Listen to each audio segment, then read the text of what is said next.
സനോജ് ചേരുന്നുണ്ട് ന്യൂസ് ഡെസ്കിൽ നിന്ന്. സനോജ്, 275, 249, 19 എന്നിങ്ങനെയാണ് നിലവിൽ ഇന്ത്യ സഖ്യം, ഒപ്പം NDA, മറ്റുള്ളവർ എന്നുള്ള ഒരു സീറ്റ് നില. ഈ നമ്മൾ നേരത്തെ പറഞ്ഞതുപോലെ ഈ കൃഷ്ണകുമാറിന്റെ ബൈറ്റ് വരുമായിരുന്നു ഇടയ്ക്ക്, അതുകൊണ്ടാണ് ചോദ്യം വീണ്ടും ആവർത്തിക്കേണ്ടി വരുന്നത്. 275 400 പാർ എത്തിയിട്ടില്ല, 300 പോലും എത്തിയിട്ടില്ല ഇതുവരെ BJP NDA എന്നുള്ളത് ഒരു കാര്യം.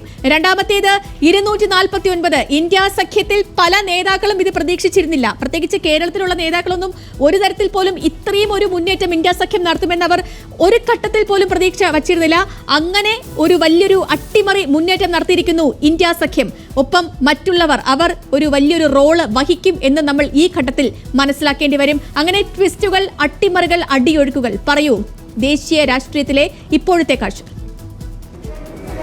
തീർച്ചയായും ഇന്ത്യ സഖ്യത്തെ സംബന്ധിച്ചിടത്തോളം അവരുടെ ഒരു, പ്രത്യേകിച്ച് കോൺഗ്രസിനെ സംബന്ധിച്ച് അവരുടെ ഒരു മൃതസഞ്ജീവനിയാണ് ഇത്തവണത്തെ തെരഞ്ഞെടുപ്പ് എന്ന് പറയാം. കാര്യം പ്രത്യേകിച്ച് 2 ഫാക്ടേഴ്സ് കൃത്യമായി വർക്ക് ചെയ്യുന്നു. അതൊരു വലിയ ഘടകമായിട്ട് നമുക്ക് എടുക്കേണ്ടി വരും. ഒന്ന് ഹരിയാന, മറ്റൊന്ന് ഉത്തർപ്രദേശ്.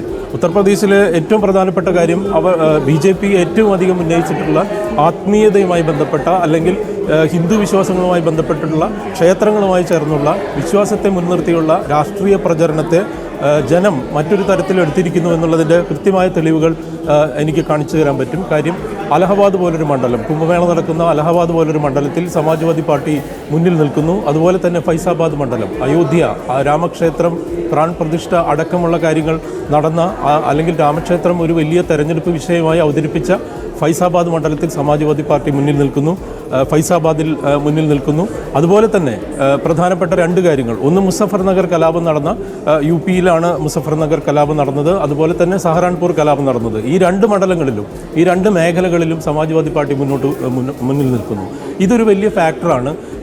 അതായത് UP-യിൽ, ഉത്തരേന്ത്യയിൽ, പ്രത്യേകിച്ച് ഉത്തർപ്രദേശ് അടക്കമുള്ള മേഖലകളിൽ മറ്റ് ധാരാളം വിഷയങ്ങൾ, കാർഷിക പ്രതിസന്ധികൾ, തൊഴിൽ പ്രശ്നങ്ങൾ, അതുപോലെ തന്നെ നിത്യോപയോഗ സാധനങ്ങളുടെ വിലക്കയറ്റം, പച്ചക്കറിയുടെ വില, അതുപോലെ മിനിമം സപ്പോർട്ട് പ്രൈസുമായി ബന്ധപ്പെട്ട പരാതികൾ, കർഷകർ സമരങ്ങളുമായി ബന്ധപ്പെട്ട കാര്യങ്ങൾ, ഇത്തരത്തിലുള്ള നിരവധി വിഷയങ്ങൾ ഉണ്ടായിരിക്കെ തന്നെ വിശ്വാസത്തെയും മറ്റു തരത്തിലുള്ള മതേതര കാര്യങ്ങൾക്ക് വിരുദ്ധമായ തരത്തിലുള്ള പ്രചരണം സംഭവിച്ചിരിക്കുന്നു എന്നുള്ള പ്രതിപക്ഷ ആരോപണം ശരിവെക്കുന്ന തരത്തിൽ ജനം വോട്ടിലേക്ക് പോകുന്നു എന്നുള്ളതിൻ്റെ സൂചനകൾ ഒരർത്ഥത്തിൽ വന്നുകൊണ്ടിരിക്കുകയാണ്. പ്രത്യേകിച്ച് ഹരിയാനയിലുണ്ടായിട്ടുള്ള ഒരു വലിയ മാറ്റം എന്ന് പറയുന്നത് 6 സീറ്റുകളിൽ ഇന്ത്യ സഖ്യം ലീഡ് ചെയ്യുന്നു എന്നുള്ളതാണ്. ഇതൊരു വലിയ ഘടകമായിട്ട് എടുക്കേണ്ടി വരും. കാരണം ഏറെക്കാലമായി ഹരിയാന എന്ന് പറയുന്ന, ഹരിയാനയിൽ BJPക്ക് വ്യക്തമായ മേധാവിത്വമുള്ള പ്രദേശമാണ്.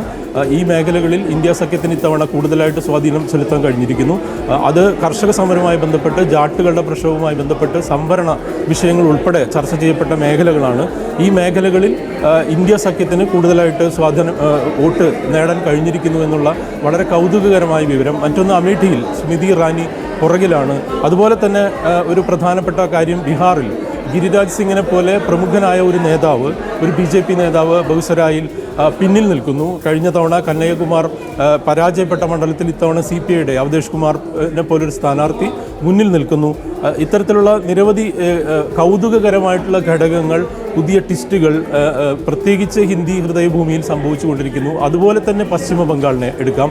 പശ്ചിമ ബംഗാളിൽ ഏറ്റവും അധികം ചർച്ച ചെയ്യപ്പെട്ട സന്ദേശ് ഗല്ലി പോലൊരു സംഭവം നടന്ന ബാസിർഘട്ടിൽ ഇത്തവണ തൃണമൂൽ കോൺഗ്രസ് വലിയ ഭൂരിപക്ഷത്തിൽ ലീഡ് ചെയ്യുകയാണ്, അല്ലെങ്കിൽ വലിയ രീതിയിൽ അവർ വോട്ട് അവർക്ക് നേടിയെടുക്കാൻ സാധിച്ചിരിക്കുന്നു എന്നുള്ള ഒരു വലിയ ഘടകമുണ്ട്.